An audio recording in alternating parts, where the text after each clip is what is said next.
This is the Land Rover Defender 90, that short version in the all-new Defender generation, and we will solve the question: is this the best Land Rover you can buy? Is it still the most unique and most iconic one? And would I even buy one over a Mercedes G-Class?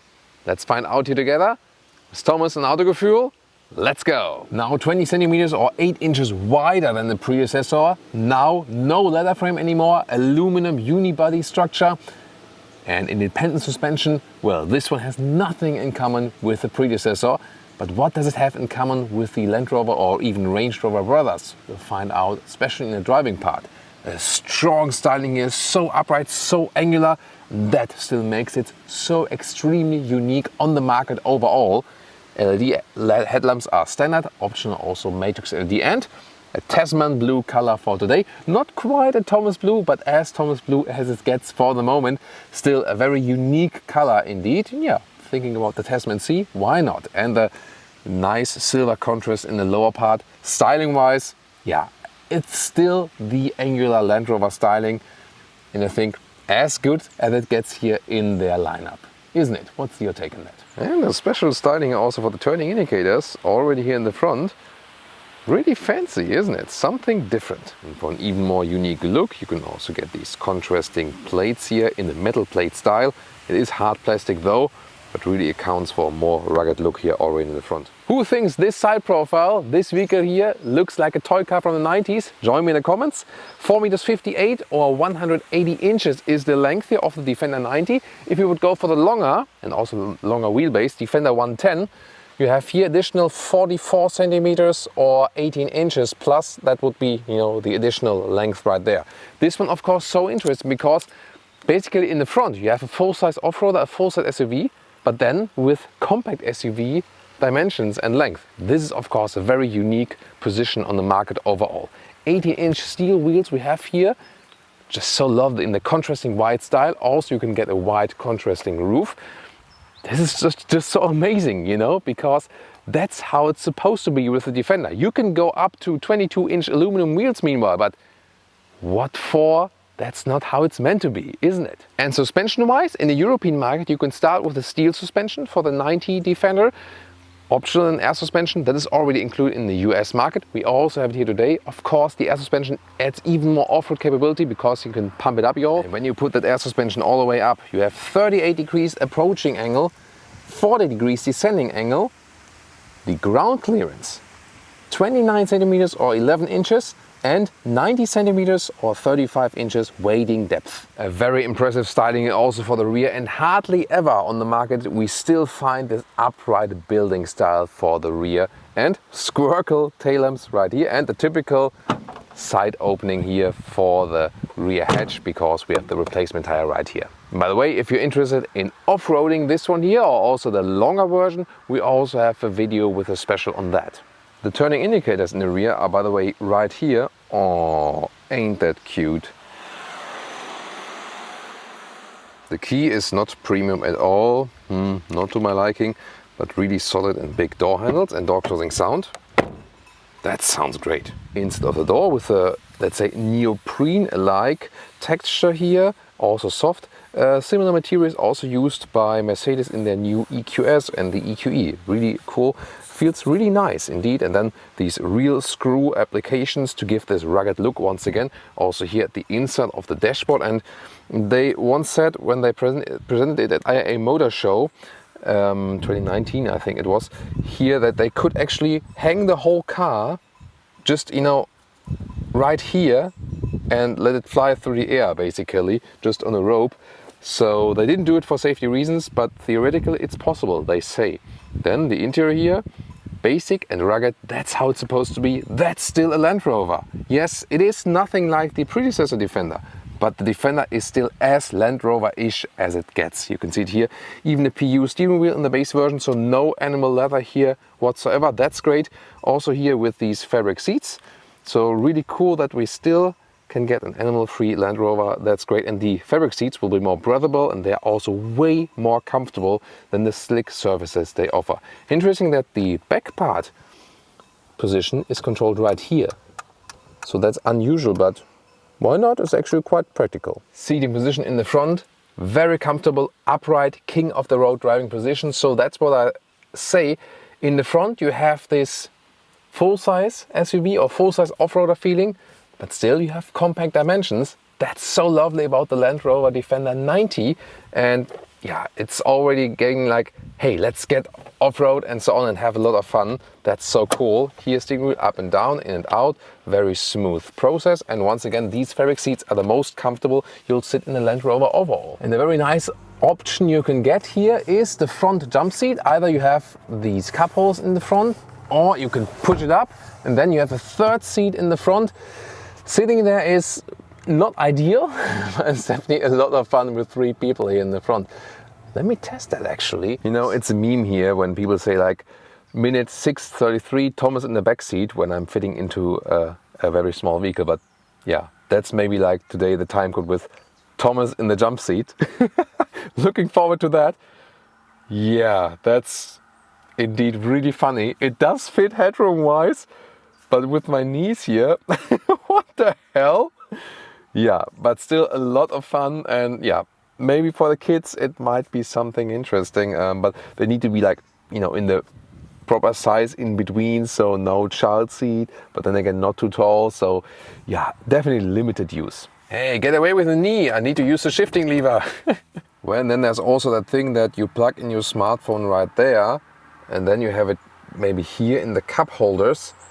But still, you know, then when you move it around, sometimes it happened to me that all of a sudden it fell down right here, and then, you know, in this really narrow position next to the seat, and I had, yeah, you know, took me 10 minutes to get it out again. And this area is, by the way, also really amazing. Another grab handle here for the passenger, and the Defender stamped in there.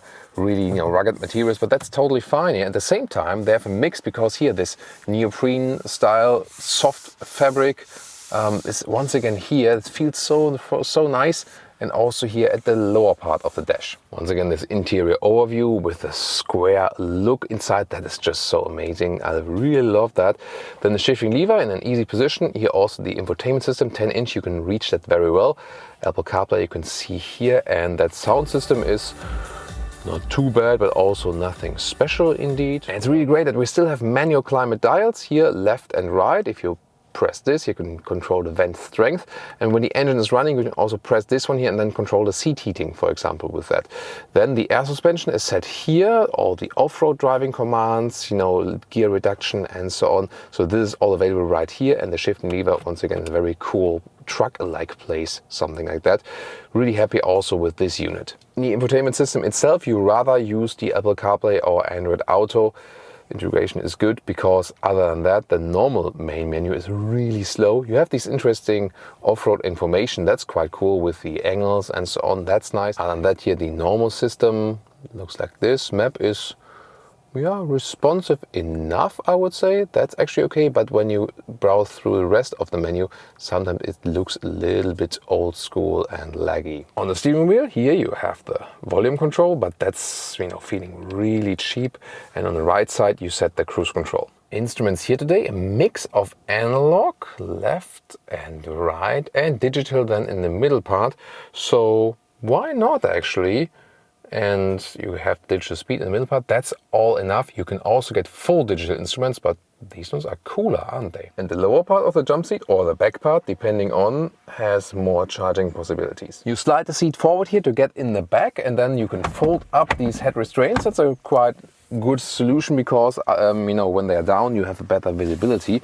Here in the middle seat you can still sit as a tall L, that's possible, although it's, you know, still somewhat cramped. Headroom wise, with 1.86 m or 6'1", once again no problem here at all overall in the vehicle.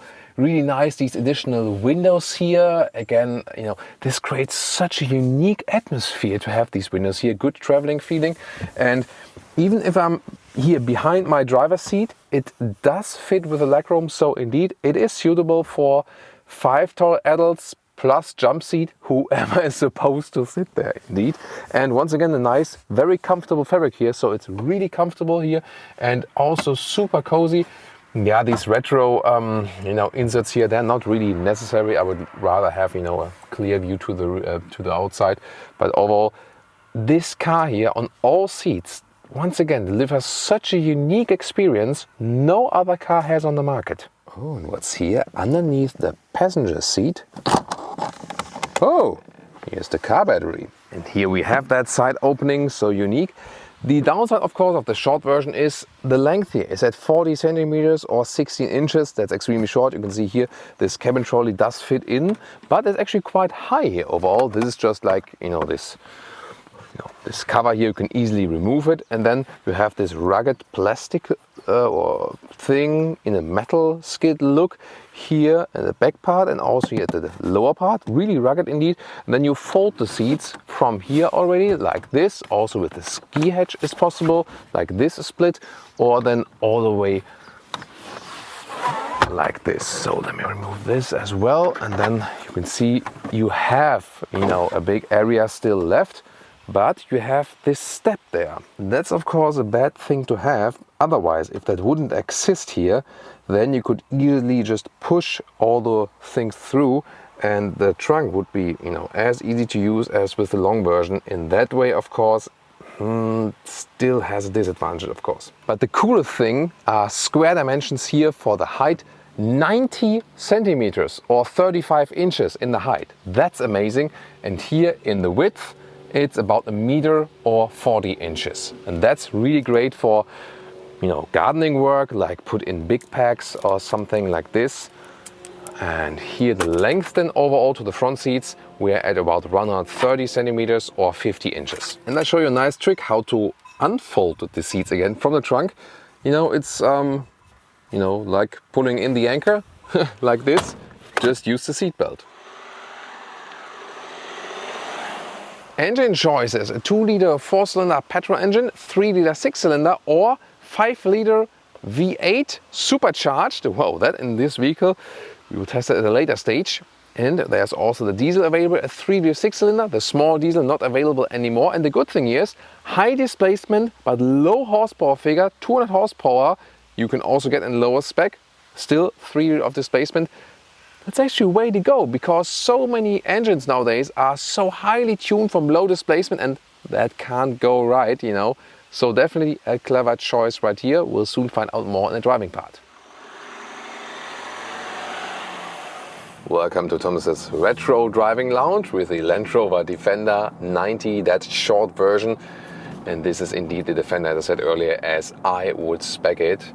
And the main thing here is this vehicle does still deliver you the typical Land Rover driving experience. That's the most important aspect. And that means you have a huge steering wheel. It is, not bad at all. It has always, some input, but it has this off-road characteristic. That means you have to steer a lot, because that's actually important in off-road driving, that the steering wheel doesn't go all over the place, for example, when you are hitting some bumps and so on and so on. Then this one here equipped with the optional air suspension, which is standard in the US, but for the base entry-level version, say the 90 Defender in Europe, for example, you can also start with a normal steel suspension. But the air suspension here does a great job. It makes it more off-road capable. On demand, you can pump it up, y'all. And it just gives you this super unique soft ride. And that's what I want. So when I buy a Land Rover, and especially a Defender here, I want that off-road kind of experience. Even if I would take it, never in any off-road situation, just drive it on the road, I want to feel the off-road experience, and that's what this vehicle here is still delivering. Yes, it is completely different if you compare it to the old Defender, but still it is the Land Rover that still delivers you that off-road experience in the, in the most way. Because when you're going like left and right, the car is shaking a little bit. 18-inch steel wheels here also. That. Please? No. That was the voice input. No idea. Okay.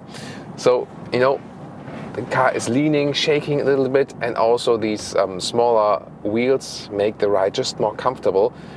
And I want that, This car feels like steering a ship, although it is the short version. So both Defender versions, long and short, deliver you somewhat the same kind of feeling. This one here, of course, then feels a little bit more, agile. You don't feel that you would move around so much weight. Indeed, you move around definitely less weight, so that's an advantage definitely.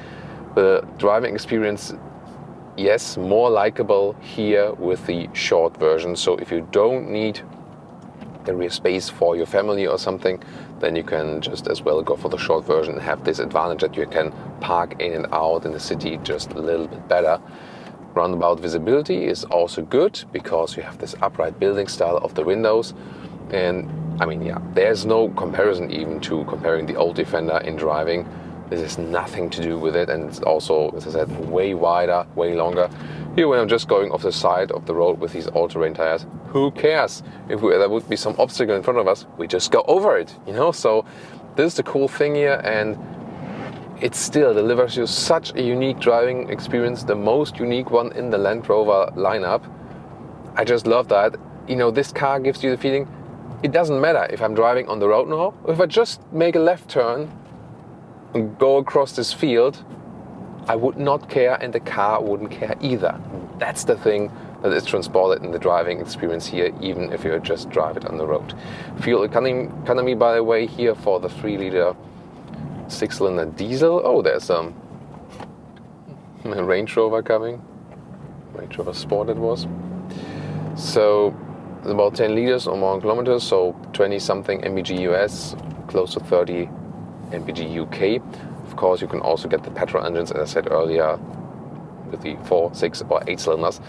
Yeah, the 6-cylinder petrol engine would probably like the best compromise between fun and still like not that high fuel consuming like the 8-cylinder. That will like go nuts in the consumption. The diesel here, yeah, it's not that fuel saving, but of course also not that exceeding as you compare the petrol engines. It's nice, smooth running. You hardly hear that engine, and they also have improved the noise dampening, of course, here on this new model. No comparison to the old Defender at all.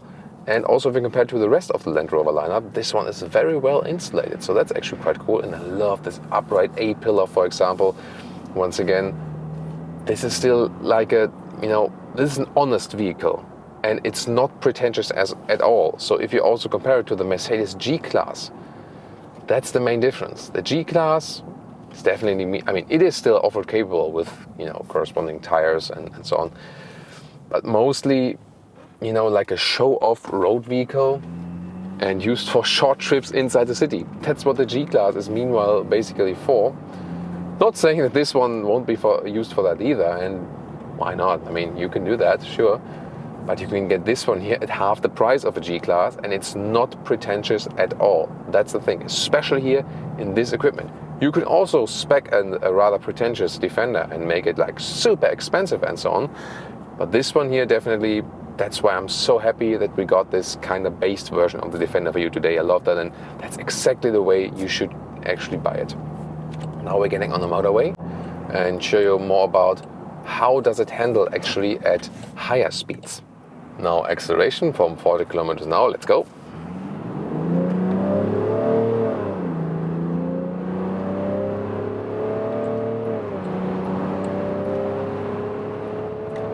That's 120, 140, 150, and 160 kilometers an hour. Quite decent torque here from that 6-cylinder diesel, and I really love that it has the 200 horsepower version. So it's still one of the very rare vehicles you can get with low horsepower while it has big displacement. That's also really good for the you know, for the long-term durability of an engine. Here, 150 kilometers an hour. Of course, wind noise is picking up because of that upright building form of that vehicle. That's no wonder. So it's still okay, you know, it's still okay, I would say. Like a very comfortable experience, it would be more like at 130 kilometers an hour, so like 70, 80 miles an hour or something. What about lane change when at a higher speed here? It's not too bad. I mean, we have the air suspension and the small tires, but the car doesn't lean up too much. So actually they found a very nice compromise there, that it doesn't feel that shaky at higher speeds. I would have thought it felt shakier at higher speeds, so that is actually very well done. So definitely this Defender here is so much more road capable than the outgoing one, and it is comparable in the road capability to the other Land Rovers if you not think about the Discovery or something. And really have to say, the Discovery steering feeling is way more vague, you know, and feel less. And here you have very good control. So I really have to say, also from the driving experience, you know, what is this? Sure, we'll try still driving a little. Maybe drunk, I don't know. Happens, live here. Now he's getting on the lane, yeah, okay. Back to the tunnel. You can see not much ambient lighting going on here. And I'm really surprised how well this also handles with the 18-inch small wheels here on the road. Yeah, once again, very well done. And I can just say also, driving-wise, if you compare it to the other Land Rover and even the Range Rover models, this is just the Land Rover model overall that also delivers you the most driving fun. And once again, a Land or Range Rover will never deliver you the best driving agility fun. They're not made for that, and the competition is just too big. You know, especially like BMW and Audi, they just can do it better, and Land Rover or Range Rover will never beat them in the agile driving dynamics. But this off-road feeling here, they still have the vehicle for that. And that's what you get, and that's just so lovely about this vehicle, and still makes it so extremely unique. And yes, especially considering the price and this, you know, and the image factor and the freedom experience, off-road experience factor this car delivers. Yes, I would get it over the G-Class. And of course, for me, even more important than I can get this one as it is here. Just animal-free on the interior with very comfortable seats that are also breathable. Such a great advantage if you compare it to the G-Class. If you want to compare it to the G-Class, check out our G-Class review. And of course also our Defender 110 review with a longer version. That one also with the big off-road driving parts here there.